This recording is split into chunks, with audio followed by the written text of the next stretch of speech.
This is the Palin Update on Saranet Radio. I'm Kevin Scholla. Freedom is a God-given right, and it's worth fighting for. And if you love your freedom, let's take a minute to thank those who defend it every day, and that's our troops. Thank you, veterans of the United States military. Sarah Palin knows we owe so much to our veterans. Today, we are joined by one of those great heroes, a man who enlisted in the Marine Corps at the age of 18.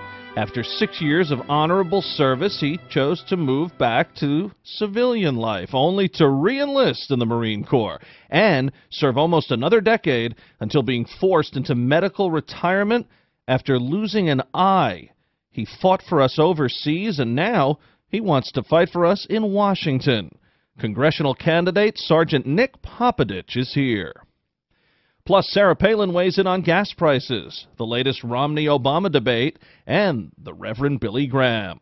And stay tuned for Steel Resolve, our weekly commentary featuring Sarah Steelman, a great response to her Dave Matthews Please Wake Up commentary last week. Can't wait to see what she has in store today. Now let's welcome our guest on the Palin Update. He is running for Congress in California's 53rd District, and he is a true American hero, Nick Popaditch. Sergeant Popaditch, welcome. Hey, thanks for having me on, Kevin. First of all, sir, thank you so much for your service and your commitment to our exceptional country. We really thank you from everyone here at Saranet Radio. Oh, my pleasure. I tell you, that was the greatest honor of my life, serving this nation. You know, in the Marine Corps, you just serve around the best this nation has, and it's an honor every day. Sir, let's talk about how you came on the scene nationally. Some people may know you or remember your picture, but not know your name. You're, you, a tank, and a cigar. Could you tell us about how that all unfolded? That was after the initial invasion of Iraq, when we got to downtown Baghdad, and a place called Firdos Square. It was my unit that brought down a statue of Saddam Hussein. It was more symbolic more than anything, but just what a great day. I mean, down there in the street and watching the people. And that was, that was the day that the Saddam regime, collapsed kind of symbolically. And watching those people had been under dictators their whole lives, and watching them celebrate freedom. I mean, it was just a great day. You have a lot of good days in the Marine Corps, and that one ranks pretty high. So I was just enjoying the view and enjoying a good cigar, and somebody snapped a picture of it. Next thing I knew, that was on newspapers all around the country back home. Now, April 7th, 2004, a day that would change your life. You were injured by a rocket-propelled grenade. What happened? Now, that was the Battle of Fallujah. It was almost a year to the day after the downtown Baghdad, the Firdos Square. And we were fighting the first battle for Fallujah. If you remember, that was when those 4 American contractors were murdered and their bodies were desecrated. And the Marines went into the city to clean it out. And it was a very successful attack, but, every once in a while some of the good guys get hit. And I was struck in the head by a rocket-propelled grenade, and it was just great actions of the individuals around me. My tank crew, some corpsmen in the field, great doctors. It's not only saved my life, but restored a degree of vision. I'd been... when I got hit, I had one eye blown out of my head and the other one, blown down into my sinus cavity. So it was just a lot of great work by a lot of great Americans that restored sight to that remaining eye. And how are you now health-wise, and what did you have to go through to get to that point as far as your vision and otherwise? Well, it took me about a year going through hospitals because, I did get hit in the head with a rocket-propelled grenade, so it did do a lot of damage. But just the greatest doctors in the world got sight back in that eye. Now, it didn't come back 100%. If it had come back 100%, I'd probably still be pulling triggers in the Marine Corps. But it came back enough for me to move on with life. I ended up being medically retired from the Marine Corps. I went and got a college degree to teach school, and along the way I decided I wanted to run for office. So now here I am running for Congress in California's 53rd Congressional District. Well, I bet you would still be there because we know that all of this, the tank, the cigar, the injury, it was all during your re-enlistment. You served at the age of 18, then after 6 years you left to work as a corrections officer, only to return up until your injury. So again, the incredible drive of people like you who re-enlist is so appreciated. And since then, you've been fighting for us in different ways. You've written books. You said you went back to school. How has this post-military journey gone for you thus far? Well, it's really nice. I mean, I'm living down here in a place called Chula Vista, which is a southern suburb of San Diego, America's finest city. So, I mean, what a great place when I finally decide to, plant roots in the nation here that I've spent my life serving. What a great place to set up. So, I mean, every day when I was getting my degree or just every day on the street, I look around and see just the most beautiful community to live in. And it's worth fighting for. And as you said, I re-enlisted. I was a career Marine. I was almost 40 years old when I got hit. And so I enlisted when I was 18, but I'm a Reagan-era guy. So there were jobs everywhere. I graduated high school in 1985. There was opportunity everywhere. And my wife of 21 years, we just graduated our youngest son from high school a couple of years ago. He's 19 now. Not the same opportunities now. So it's time good Americans stand up and fight for prosperity, retaining our prosperity, preserving it, restoring it, and same with liberty. And now a second crack at Congress. Why do you think that's the best route for you to be able to serve? Oh, I love the federal government. The federal government is the tip of the spear as far as what our nation's all about. That's constitutional government. That's preserving the Bill of Rights as it was written, preserving the Constitution, and preserving the Declaration of Independence, God-given right to life, liberty, and the pursuit of happiness. So the federal government is the tip of the spear on that. And as I looked at it, it is your link from our neighborhood, from your neighborhood, wherever it is you live. Your congressman is your link from your neighborhood to your federal government. And he needs to be able to answer 4 questions if he's going to be a good one. He needs to know what is the will of the people. What is it that the people he represents, what do they want him to do? And once he knows that, is it constitutional, is it moral, is it ethical? And put those at the forefront. That comes ahead of everything else. And what we've seen are these professional politicians who put party, donors, PACs, special interest, everything else ahead of those 4 questions. And so that's why I love to serve, and that's I look forward to being at the tip of the spear again. Obviously, the consequences are far less lethal, but I like to think the impact on the nation is just as important. You're not the only one who ran in 2010 and is back at it with more name recognition. Anna Little in New Jersey and Karen Harrington in Florida, just to name a couple. I think this is effective. You were able to come close, keep those loyal supporters, and now hopefully grab new folks who, after 2 more years of failed liberal policies, may be catching on. Well, absolutely, and what you see is an emergence of the citizen statesman. You're seeing a lot more citizens come forth who didn't. Most of us didn't come from that standard route, that school board to city council to state assembly to Congress. These are citizens stepping forth and stepping forward in the manner that the founding fathers meant it. You put the lock on your business, put the plow in the shed for a couple of years, go serve, and then come back home. And I think when we start. It's a slow thing. It's like turning around an aircraft carrier here, but we'll get it turned back. We'll get this government back in the hands of the people. And you can see it. You can see those professional politicians are clinging to it like snakes to their skin. But we, the people, we're rooting them out of there one at a time. And, it's a slow process, but we'll get there. And at least I'll know, now running a second time, that, I had to learn a lot. And you learn a lot the hard way often. And this was no exception. But this time around, we're far more educated in the process. We knew to avoid some of the mistakes we made the first time as far as campaign strategy. And this time I'll know that come election night, it's certainly in the hands of the people, and they'll make the call. They'll at least know who I am. And if they choose my opponent, well, then that's the will of the people. And I will certainly honor it because my opponent has run a clean race, and this is what the process is all about. Well, and you are absolutely right, sir, about what the founders wanted. Everyday Americans to serve and then go back to their regular life. You see Governor Palin has endorsed all different types of people this cycle, a dentist, a veterinarian, a rancher, people from everywhere. So I hear you on that. What's your take on the current military climate? President Obama keeps talking about bin Laden, but at the same time, there have been some very curious decisions regarding Afghanistan and other places, announcing timelines, threatening cutbacks. As a man who served us honorably, how do you feel our men and women in uniform are being treated right now, and what do they need, and something maybe you would tackle if sent to D.C.? Well, the first time I led Marines into combat, the first time I had a privilege of leading Marines into combat, I was a young man. I was in my 20s, and one of my mentors told me, he said, "Pop," he said, "America is going to give you its best. They just want them back when you're done." And that's it. It's the burden that this is beyond politics. This is beyond everything else. When you send America's best and you send our young men and women into harm's way, there better be a pretty good reason. If all we're fighting for in Afghanistan is a withdrawal date, that's not a good reason. And I said, if you're not fighting for a win, if you're not fighting for victory, that withdrawal date needs to be today. That's the first thing I would say.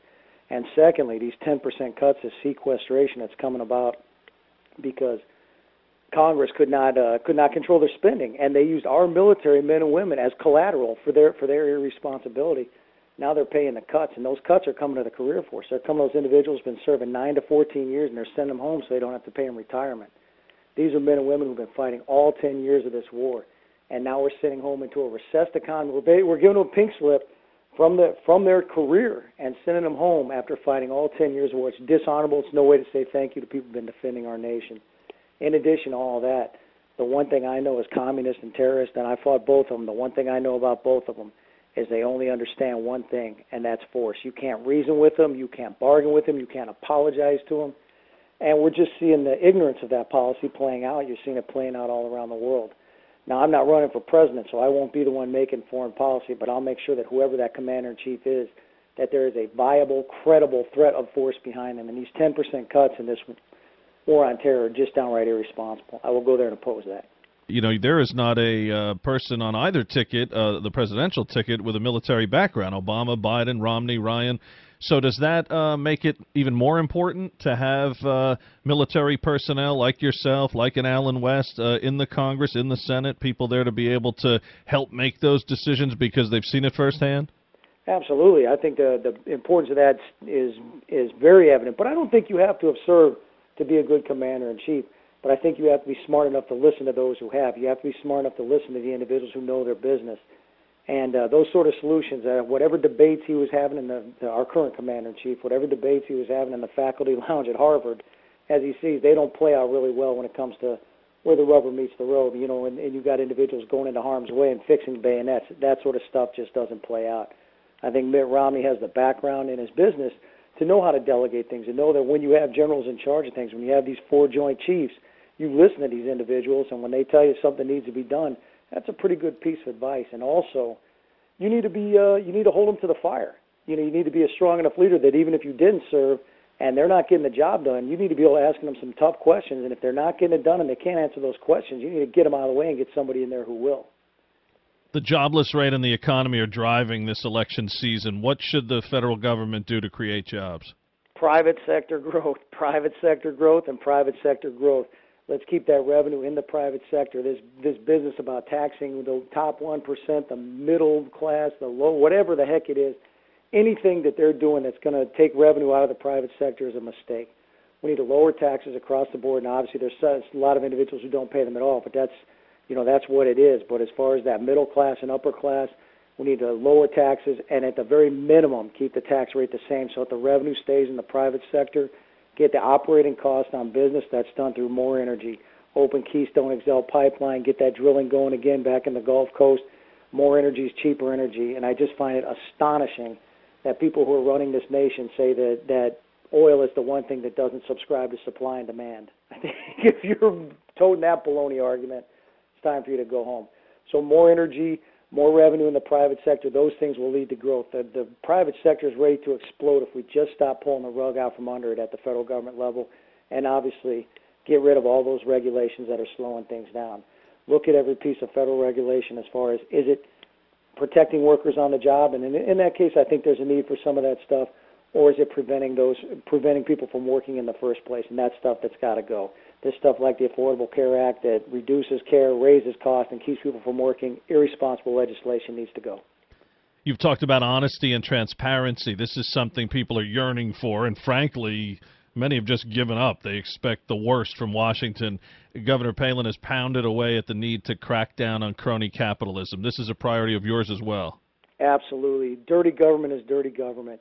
And what I can tell you from getting in this process is that the machine still works. The engine still works.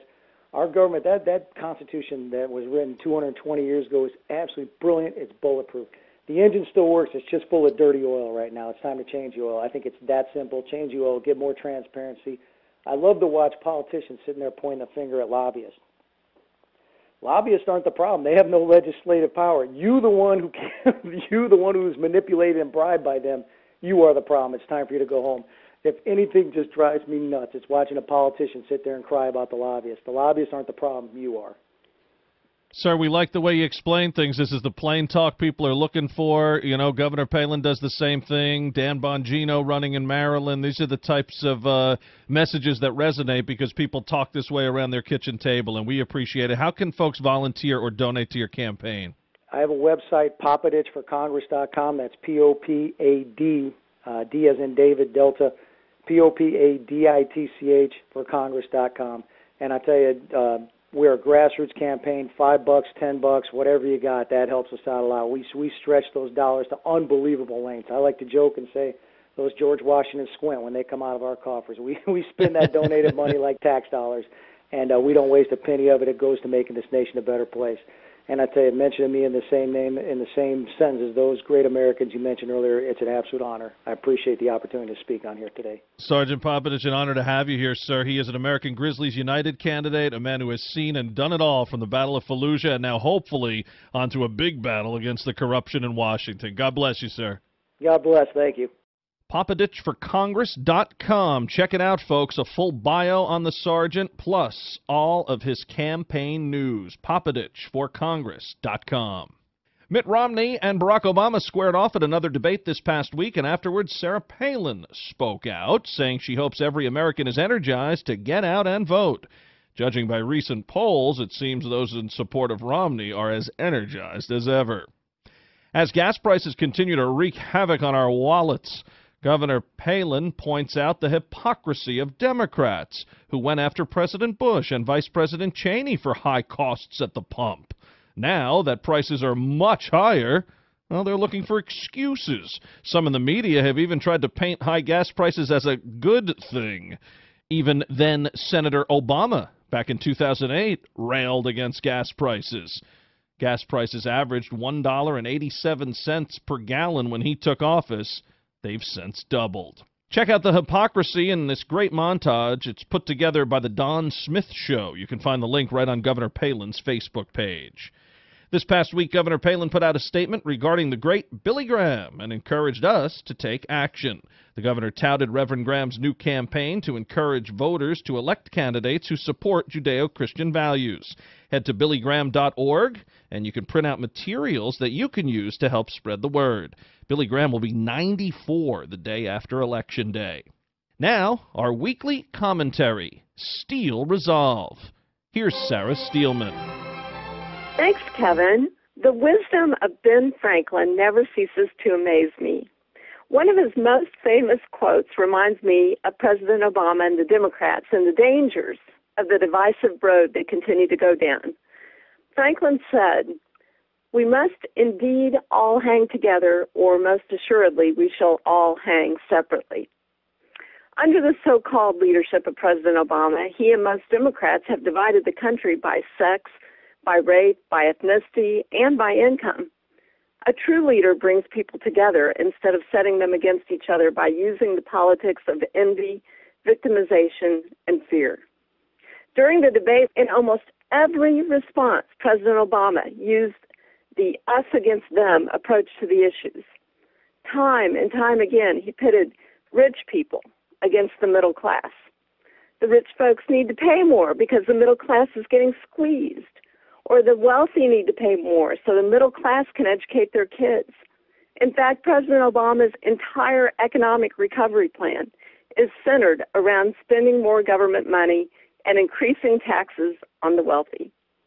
Instead of inspiring us to hang together, President Obama rests his whole reelection on advocating policies to pit rich against poor, men against women, black against white, gay against straight, and on and on and on and on.